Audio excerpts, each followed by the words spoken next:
Hello ladies and gentlemen, welcome to the TLC pay-per-view review. Okay, unlike TNA and their final resolution, WWE didn't make this an ordinary filler. We had several twists and turns in this pay-per-view. Wasn't great, but let's be honest, the WWE has not supplied us with anything good. Look at Survivor Series. That was a total, complete flop. The first Survivor Series in years that was terrible. So let's see what we got. Now, I'm not going to do these in order. These are not going to be done in order. These are done out of order. Sorry, ladies and gentlemen, out of order. So the match I'm going to talk about right now will be the Big Show and Sheamus match. Now, at first, crowd was not totally into this, and I also wish to say that the crowd in Brooklyn, baby, they were big. They were, see it like this, now that they have their own arena and the Knicks and the Nets can now perform there, do their business, people in Brooklyn are happy as hell. And having the WWE come there, maybe one day TNA, they were ecstatic to have it in their borough. So they were explosive throughout the most of the night. They were. That made the show so much better. I said in my TNA Impact review, it doesn't matter how big the crowd is as long as they're enthusiastic. If they're not enthusiastic, it feels empty. This time around with the WWE, they were very enthusiastic. Throughout the months since November, they haven't been that enthusiastic. The crowds have not been good. Maybe a couple of shows, and maybe the pay-per-view before pretty much Survivor Series wasn't too bad. But this time the crowd was massive. They were so loud you can hear it. So the match at first was not that great. The people were not really into it at first. Not saying it was a terrible match. No. The crowd was not into it at first, so it wasn't great to them. After about the middle of the match, that's when they really started getting into it. By the end of the match, they were loving it, especially one. When Sheamus tried to bro kick the Big Show, and then the Big Show whacks him really good with a WMD, bang! Hits the floor. What happened? He kicks out. A whole bunch of chair shots. A whole bunch of... I can say this was a very good match. I'm not saying it was an epic match, but it was good. But the thing is that we have seen this numerous times, and there's going to be some people that are going to be bored with it because it's been seen numerous times. What made it more interesting was at the end, after the Big Show got some white noise on two chairs, Sheamus got whacked in the face and got chokeslammed. The Big Show decided to fully use his full arsenal and decided to use the very chair that he sits his ass on. That's right, ladies and gentlemen. He pulls out a chair that's as big as him. Now, the thing is that there's a possibility that this could actually be almost the actual size of a chair that the Big Show would normally use. The Big Show can't sit in regular chairs for the simple fact, let's be honest, he's over 400 pounds. Normal chairs would not fit him. So there will be custom-made chairs for him. I'm not saying that was a particular one that he uses. That would be so cool if that was the chair that he sits his ass on. But if it wasn't, it just made that final part of the match. It was a good match. Even though it is a match that we've seen numerous times, it was good in this respect. And Big Show got over. Sheamus wasn't too bad and got over. Now here comes the question that the British Fist had posed. And I agree with them. Sheamus in the last 9 months has been booked as a very strong babyface. And about almost 9 months to a year ago, he's been booked as a babyface. He has been. Now in the last 4 or 5 months, it's dropped off. He doesn't have the same steam as he had before. Now the question is, will they make him keep him as a face and just do something different, or they're going to turn him heel? My hopes is they will not turn him heel right now. Maybe next year in the middle of the year. Right now it's too soon. I wouldn't like to see him turn heel now. I wouldn't mind seeing him turn heel in June for the simple fact it'll be Survivor Series. It'll be something different. Next, I'm going to get rid of these two matches early. Wade and Kofi for the IC title. I'm glad it was short. It wasn't that long. I'm glad Wade didn't win the title because it messed with his character, because he wanted to go after the World Championship or he wanted to go after the WWE Championship. I'd rather see him go after that. The way they booked him, he's supposed to go after the big boys, not the medium-sized boy. And Kofi seems to still be in mid-card hell, which I'm sorry about him. And I'm glad it was over. I'm glad it was not Wade's time. But the crowd was behind Wade. They wanted him to win. But in this case, it's better that he didn't. IC Championship was decent, but it wasn't great. The US Championship was in the same category between R-Truth and Antonio Fazano. I can at least say this time that Antonio got a good reaction. Not a great one, but a good one. The crowd has never really been that much behind Antonio. It hasn't. Having him face a R-Truth 3 times in a row and beat him 3 times in a row has not helped his character or the progression of the US title. His promo segment afterward, his segment just really wasn't too bad. But honestly, it is true what he said. When you boo the US Championship, you are booing America. It's just that you could be booing me. He ain't saying to boo him, but that's what it comes down to. You are booing the US Championship. Look, Antonio's gimmick is not that great. He needs a change. Let him do something else. Let him leave the US title and then go on to something else. Let him go after Kofi. And then let him get the IC Championship. Then let R-Truth get it. Or better yet, which I hope, if they're going to keep Antonio and Kofi where they are, give R-Truth a reason to turn heel or Kofi and let them fight one another. That will be something different. And I'll leave it at that. Team Hell No with Ryback versus Shield. I can say that I wasn't really fond of this match because I wasn't sure they were going to do anything with the Shield. I was dead wrong, and I'm so glad about it. This was a very, very physical match. And this also gives me a thought that I'll leave at the end of this review. But this match was so physical, the crowd loved it and they were saying this is awesome halfway through the entire match. It was good at first. It became great. It was the greatest match of the entire show. It was the match of the night. Seeing such strong spots, and the guy who got his head whacked, the one with the blonde hair, I didn't catch his name. I've been quite busy, so I really have not had a chance to look at Raw and SmackDown the way I want. So I have not gotten the names of everyone.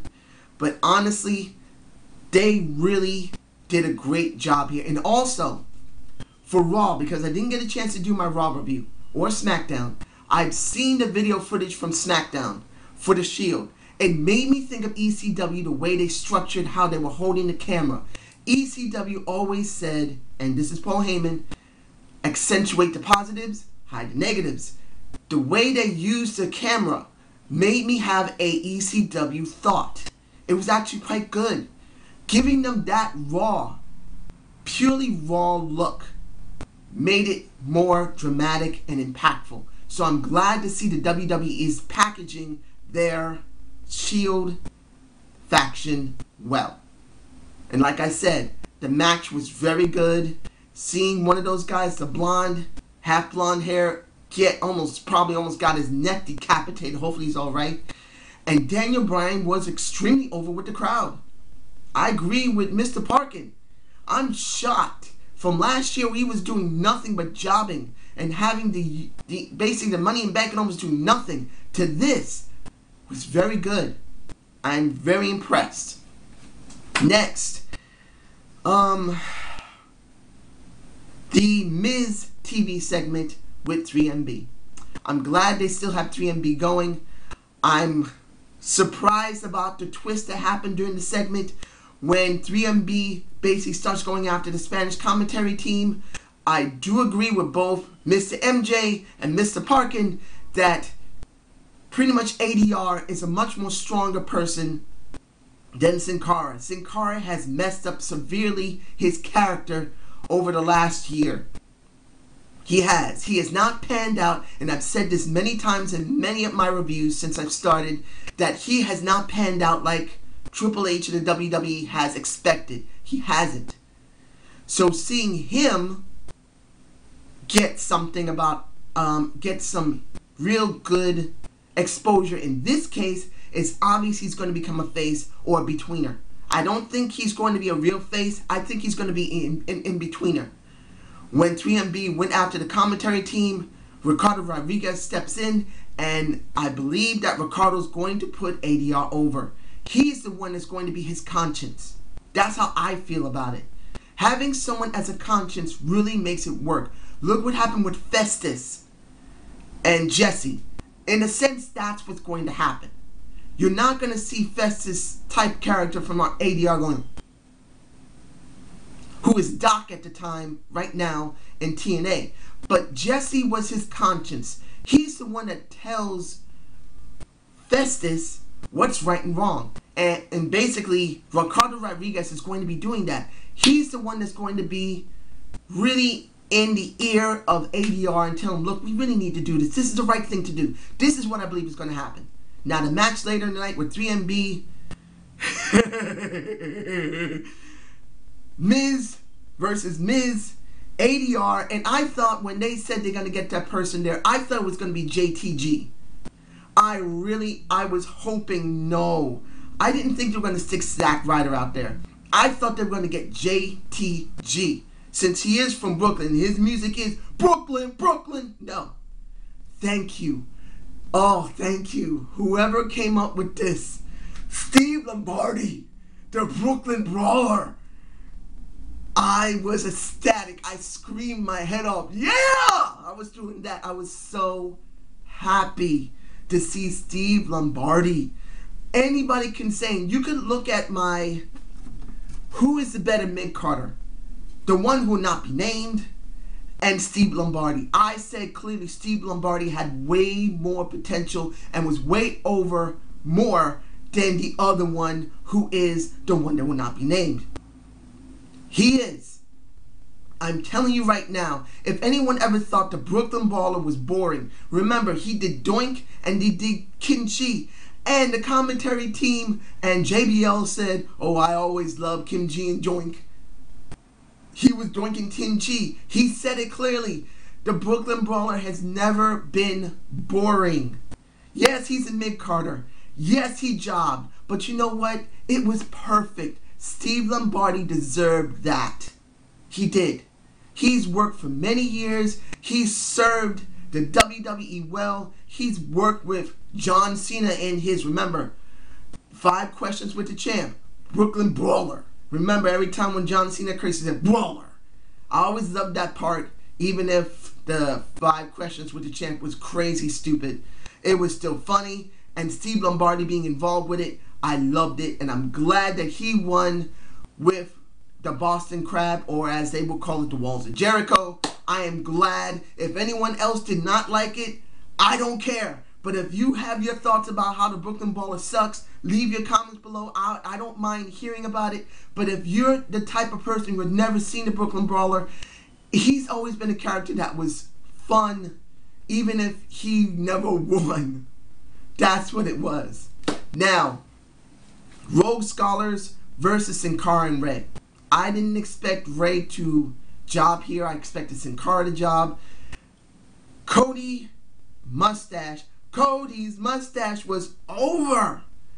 Ladies and gentlemen, this mustache, this simple little thing that grows on your face, has gotten someone extremely over. No one expected a... Look, you can say a lot about Cody Rhodes. I can say this. Cody Rhodes is a handsome man. I'm not that type of guy that just... Look, I'm not that way. Not going against anyone who is, you know, you have your preferences, and I respect that. Be with whoever you want to be. But you know what? I can say, and I'm a man, I like women, that he's a handsome man. He has a baby face. If anyone looks at me, a lot of people who've noticed me have said, you look like a kid. And I'm a grown older man. I'm in my 40s right now. I'm young for my age. I look very young. Cody Rhodes is similar to myself. that he has a young-looking face. Handsome man. But no one expected, I didn't expect that when he grew a mustache, he would get that much over. That mustache makes me think of, what, who would be the right person to really say? Not sure, but I'll think about it later. But you know what? Having that mustache, and I believe now I know, Burt Reynolds. I know that's kind of like, what? He has a Burt Reynolds mustache look. He doesn't look like Burt Reynolds. No one looks like Burt Reynolds. But he has that type of thing that's over with the crowd. People always recognize Burt by his mustache. Whenever he shaved it, people didn't know who the hell he was, and they thought there was something wrong with him. But this is how it goes. The match was okay. Seeing Sin Cara get pushed off from the ring, crashing through a table, ends the match, and now Rogue Scholar's going after Hell No. There's no problem with it, and I'm going to leave it at that. I'm glad that Cody is back with Rogue Scholars, and it was good, it was over, and I'm glad. Now, this is the thing that makes me angry about this entire pay-per-view, and I'm not saying that I enjoyed the IC Championship or the US Championship. I didn't. I am glad Antonio Cesaro did get a reaction as a heel, but I did like those matches, and I hate what came out. The beginning of the show, the pre-show, you had the Battle Royal with the Divas, and I didn't expect anything to happen. I thought Caitlyn was going to win, or basically Layla, and the Off the Rope shows 9 women in your stocking you wish to be stuffed. Layla was one of them. I love Layla. I actually had a crush on Layla too. I loved Layla L like crazy. I did, and I still do. But there's one woman that has captured my heart, and I've said this numerous times in my videos. And I may just put this in my title. Naomi gets screwed. That's right, ladies and gentlemen. The Battle Royal, I watched that Battle Royal. I saw Cameron and Naomi, and when they did that split on Apsana, ooh. Oh, I wish I was there. But the thing that shocked me is the end, I saw Caitlyn there, and I saw Naomi. And I thought, oh, here we go with Caitlyn. And Naomi wins because Eve thought she would have a much more easier chance against a dancer. You actually believed. If anyone has not seen NXT Season 3, and I caught some of it, seeing Naomi dealing with Alicia Fox, which I kind of wish they would do another fight like that. At least Alicia would have someone that she's familiar with. Having Naomi face Alicia wouldn't be something I would be opposed to, because I do love both those women, but only one has my true heart. Naomi. Trinity McCoy.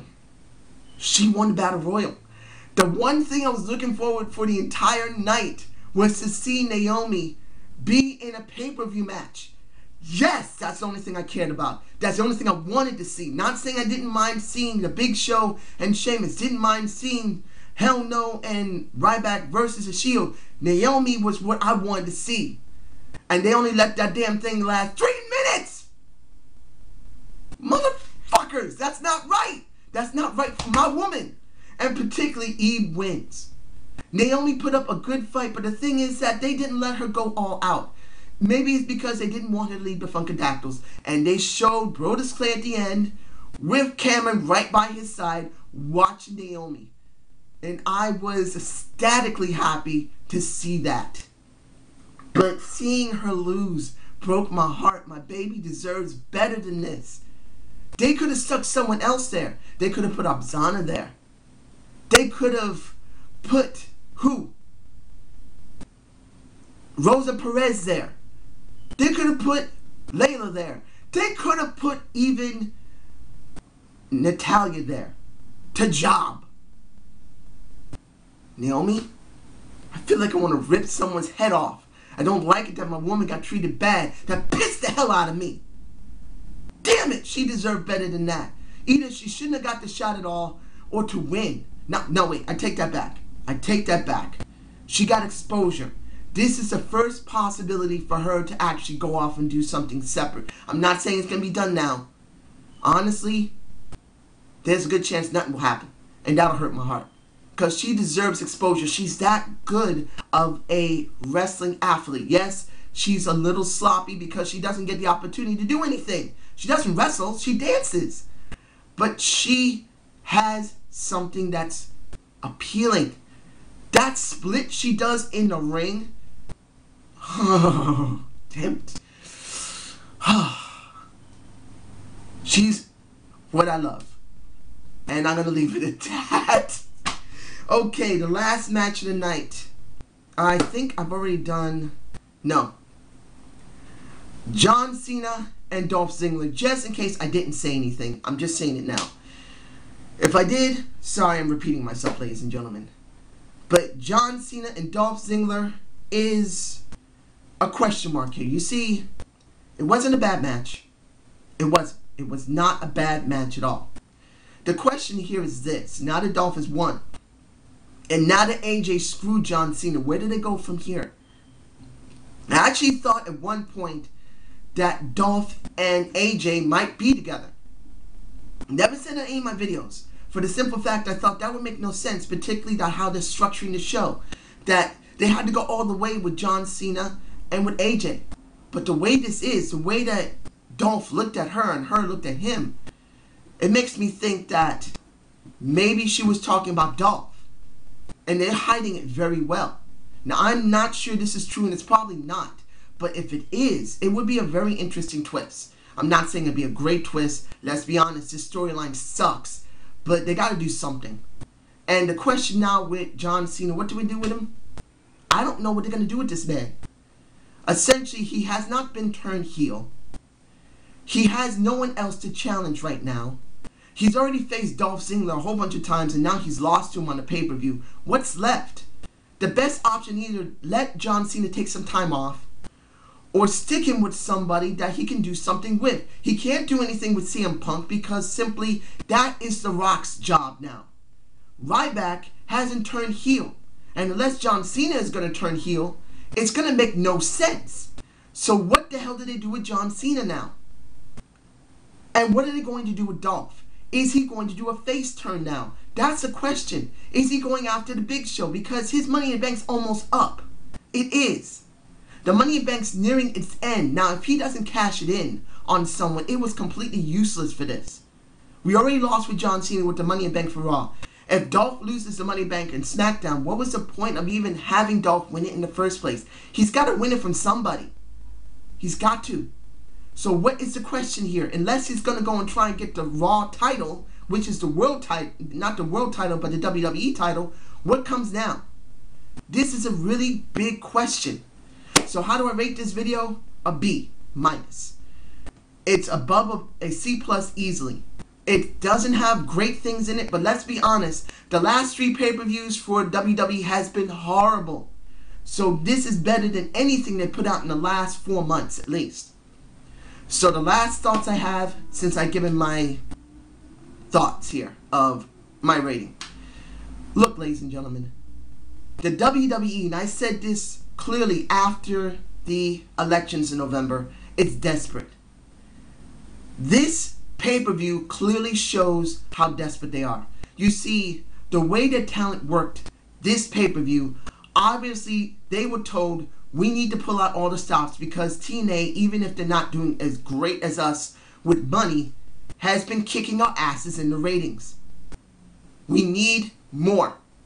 And I don't care, and I'm sure Mr. McMahon said this, we need more, and I don't care what you need to do. Do it.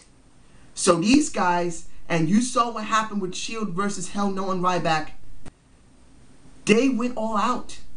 And these people are going to be feeling it for quite a while. The brutality and violence of this pay-per-view was a lot more rougher than normal. And I'm not saying this pay-per-view was better than any. It's just that the brutality and violence was much more higher. When you get more violence and brutality in this type of product, we're talking wrestling, doesn't always translate into better ratings. It doesn't. So the WWE is actually very, very desperate right now. And I'm hoping the talent doesn't get badly injured, because this is how they can get injured, by actually going too hard and too much with this. They could have done a better pay-per-view without such violence in it. They needed better storytelling, not more violence like an ECW type of thing back in the 90s. They went really out for this. So I'm hoping people didn't get too badly hurt with this type of pay-per-view. So I hope you like the ZANE'S view. Subscribe and comment to it. And I'll be seeing you at Raw. See ya, folks.